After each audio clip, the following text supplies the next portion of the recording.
personal attacks on their character or anything like that. It's kind of like picking names out of a hat, and if your name rhymes with something good, or you know what I mean? In the world of hip-hop and rap culture, dissing is not just a skill, but a necessity if you want to survive. But even with the countless number of expert lyricists out there, no one comes close to the sheer creative destruction Eminem's career have caused many artists. My daughter comes first no matter what, and if there's important things going on in her life that I need to be there for, then I'll drop what I'm doing, or we schedule around it. And a lot of times I take her with me, and you know, she's been on the road with me before, so she's like my little homie, man. Like, she's like my little sidekick sometimes. It's hard, like, I'm not gonna front. Like, sometimes it gets hard to try to balance them out, but like I said before anything, I'm a father.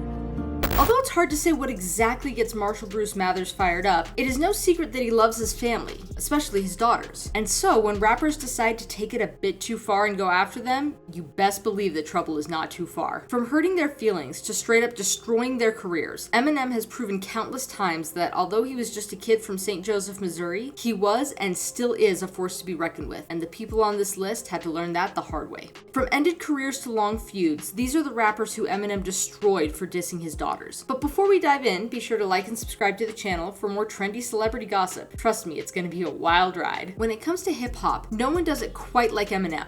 From winning fastest selling rap artist in 2000 to becoming the artist with the most consecutive #1 debuts on the US album chart, the artist has proven multiple times that he owns a seat on the list of the greatest rappers of all time. However, this position doesn't come cheap, as besides the countless hours of work and practice, it also comes with the displeasure of having a bullseye on your back as every rapper out there tries to take a shot at you. However, this hasn't fazed the rap god, as the multiple Grammy-winning rapper is blessed with an incredibly sharp tongue and a brain for picking up the best beats and the best disses. See, besides his uncanny ability to make evergreen music and his repertoire of solid hit songs under his belt, the rapper also has a remarkable talent for engaging in epic feuds, especially when one of his daughters is involved. One of such feuds is the one between him and the popular rapper, actor, and Wild 'N Out host, Nick Cannon. See, Nick Cannon and Eminem have never been buddies, and it all boils down to the fact that both of them had a relationship with singer Mariah Carey. See, it was rumored for a while that Carey and Eminem had dated for a short while before she moved on to Nick, but things really heated up when, in May 2009, Eminem released Bagpipes from Baghdad. The track that quickly garnered millions of listens was a no-hold-back direct diss track that addressed his past relationship with Carey and even attacked her new relationship with Nick. Obviously pissed, the song prompted a response from Cannon on Tumblr, where he expressed his intention to confront Eminem for disrespecting his wife. In the now-deleted post titled "How Cute," he said, "I don't know why no one has stood up to your BA yet, but I guess it's going to take a corny, whack-rapping boy toy from Nickelodeon to set you straight. And trust me, I am going to be relentless. Even though I have a lot of other obligations and occupations, you are my new full-time job, homie." However, Mariah too allegedly released a diss track of her own, as many now consider her hit song "Obsessed" to be a shade toward the artist, with her even dressing as him in the music video. After the replies, the feud seemingly simmered down, but that didn't last, as in September 2019, Cannon revisited the topic on T.I.'s podcast and said, right? I think we was flying back on the jet from Africa somewhere. Did you hear this shit? And this motherfucker drop a song, like, talking shit, like calling her all kind of bitches and hoes. I'm like, this is my wife. This is my new wife. Ooh. I got it, like, and it was hard. I That wrote would've been hard. Yeah, I wrote a letter first. Following the interview in December 2019, Eminem escalated the feud by featuring a verse on Fat Joe's song Lord Above. Once again fanning the flames, Eminem called Cannon out, forcing him to respond on Instagram, challenging Eminem to appear on his show Wild 'N Out. When he didn't appear on the show, on December 9th, 2019, Cannon released The Invitation, a diss track directly challenging Eminem. On the song, he said, "Call Kim, somebody get Haley, and that other kid you raised that ain't even your baby." Eminem, clearly furious, responded on Twitter, denying allegations and demanding an apology for a line in the song that insisted he was a closet homosexual. The feud continued, with Cannon releasing another diss track titled Cancelled Invitation on December 19th, 2019. The track featured controversial lyrics from Eminem's past. However, despite his two replies, the public never really sided with Nick, with many saying that his songs were trash and that he should give up. Although Eminem did win the fight that he allegedly started, he went went on to say to him that it was all a misunderstanding. Next on the list is Benzino. I want to make a little comment. I just want to comment on this whole thing that's going on. This little whatever it is. Feud? Yeah, this little feud. I saw it on MTV yesterday. It's official now. It's crazy. It's the first time he's ever been on TV. I want to congratulate him. It's the first time he's ever been on MTV. And he did 106 in Park, so I want to congratulate him on that too. So he's getting pub off. I'm definitely bringing a lot of success to this man.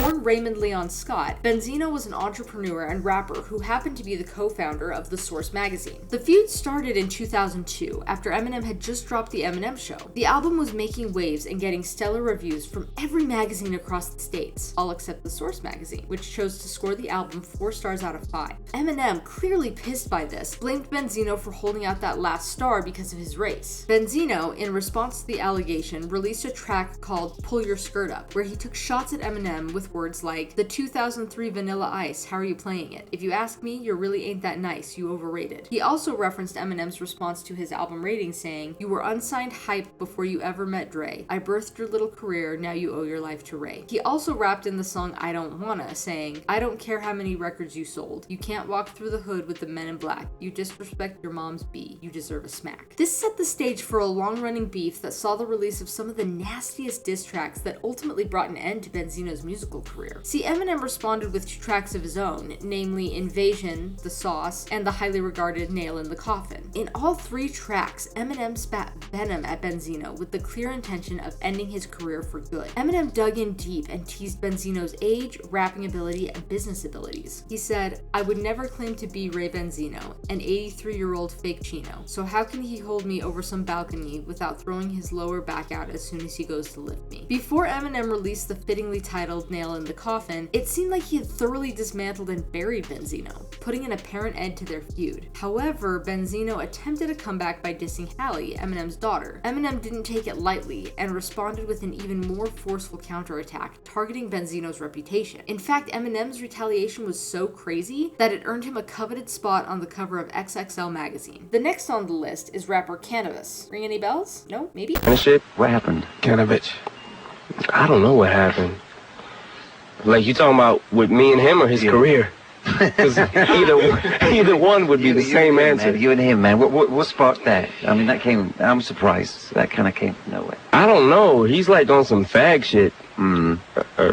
Like... Well, if you don't remember Cannabis and how he became one of Eminem's victims, here's how it went down. Back in the late 90s, Eminem and Cannabis were like rap buddies, exchanging nods of mutual respect. Then LL Cool J threw shade at Cannabis in The Ripper Strikes Back, and suddenly the bromance hit the rocks. Cannabis accused Eminem of ghostwriting for LL, but when M denied it, Cannabis just shrugged and said, "Yeah, right." Thus began a lyrical tennis match, with M serving the first volley in Role Model. Cannabis, however, decided to go all out, crafting disses from the perspective of Eminem's alter ego Stan in the track You Didn't Care. Eminem, not one to take a verbal beating lying down, fired back with stealthy subliminals sprinkled throughout the Eminem Show. But the knockout punch in the track Can I Bitch, where Eminem spat, "Hey mister, care to witness the ass whipping I'm about to administer to this ass-kissing little vaginal blister? Standabus, little Marshall Mathers' sister." It was heavy. Eminem dealt a decisive blow in the track so crazy that although Cannabis went on to release several diss tracks, no one really cared, and his career just fizzled out. Another rapper who felt Eminem's fury was Ja Rule. See, many people remember Ja Rule for classics like Always on Time and Mesmerize featuring Ashanti, but a whole lot remember him for being one of Eminem's victims. So how did he become one? Well, unlike other people on the list where Eminem is the aggressor, this was one beef that he involuntarily got roped into. It all started when Queens rapper Ja Rule, initially at odds with 50 Cent, decided to let the bad blood overflow, pulling in their respective crews for a full-fledged hip-hop battle. At the time, 50 Cent, signed to Eminem's Shady Records, was Eminem's closest industry ally. Initially, the Inda Club Maestro handled his disputes with Ja Rule solo. However, as Ja Rule involved his Murder Inc. crew, 50 Cent, aka Curtis Jackson, knew it was time to escalate the situation. The beef between Ja Rule and 50 Cent dates back to the late 90s and was triggered by a Queens robbery where Jackson lost his chains. Despite murky details and conflicting accounts of the incident, their mutual resentment continued into the 2000s. Throughout the 2000s, Ja Rule and 50 Cent exchanged diss tracks and even physical blows on occasion. Yet, due to his sheer affiliation retaliation, Ja Rule decided to extend his crosshairs to Eminem. See, in the track Loose Change, he went for the jugular, taking aim at Mather's family. He boldly proclaimed, "Em, you claim your mother's a crackhead and Kim is a known slut, so what's Haley going to be when she grows up?" With such scathing remarks about his family, Eminem wasted no time in retaliating. He unleashed a barrage of diss records, including the widely regarded Do Re Mi, Haley's Revenge, and a remix of Tupac's Hail Mary featuring 50 Cent and Busta Rhymes. With deep cuts in Haley's Revenge like, "Haley, what do you want to be when you grow up, baby? I don't know, but I don't want you growing up to be like Ja Rule's little dirty ass kids." Eminem ended the battle for good by burying Ja Rule and still somehow making a ton of cash from the endeavor. Fast forward a few years later, and Eminem still ranks high on everyone's list, while Ja Rule is barely remembered. Shifting focus to the final figure on our list, Machine Gun Kelly found himself on the receiving end of Eminem's most formidable diss tracks. The Eminem Machine Gun Kelly diss became one of the most memorable chapters in hip-hop history. See, what made it truly different from the rest was that it came at a time when a whole lot of conversations happened on social media, and everyone was itching for some excitement. Unlike Eminem's beef with Benzino, Ja Rule, and the others, where they had to rely on radio for circulation, the MGK and Eminem feud came in the era of social media, and you best believe the drama was everywhere. So how exactly did this even happen? How did a fairly known rapper in Machine Gun Kelly find himself in Eminem's crosshairs? Well, it all dates back to a post made by Machine Gun Kelly about a 16-year-old Haley being hot as fuck. Everyone knows better than to call out Haley, everyone but MGK. Eminem, who had stayed relatively silent about the post, addressed it in the song Not Alike featuring Royce. MGK, hearing this, reacted with a video song called The Rap Devil. Machine Gun Kelly went above and beyond in the track and got commendations from D12 members who warned him to be ready for Eminem's response. And boy did it come. With the diss track Kill Shot, Eminem destroyed all that was ever made of MGK's career. The song became one of the top trending tracks on YouTube and would come to mark the end of MGK's career as a rapper. In the track, Eminem reminded MGK of his place as an overzealous fan who was just trying to get attention, saying, "Here's that autograph for your daughter. I wrote it on a starter cap. Stand, son. Listen, man, dad isn't mad. But how are you going to name yourself after a damn gun and have a man bun? The giants woke, eyes open, undeniable. Supply and smoke, got the fire stoked. Say you got me in scope, but you grabbed me." After destroying MGK's career, Eminem would then go on an interview to say he honestly didn't care about MGK, and that dissing him might have even helped his career. Although it isn't clear what exactly pisses Eminem off, I guess it's safe to say that you can't go wrong by keeping his daughter's name out of the conversation. And with the artist still going strong in the industry, only time will tell who will try to attack his daughter next and who the emotional victim is going to be. But what do you think? Is Eminem simply overreacting, or are these rappers overstepping? Comment with your thoughts down below and let us know where you stand on the rapper and if we missed anyone that should have been here. If you love videos like this, be sure to subscribe to the channel for more exciting celebrity gossip. Until then, goodbye!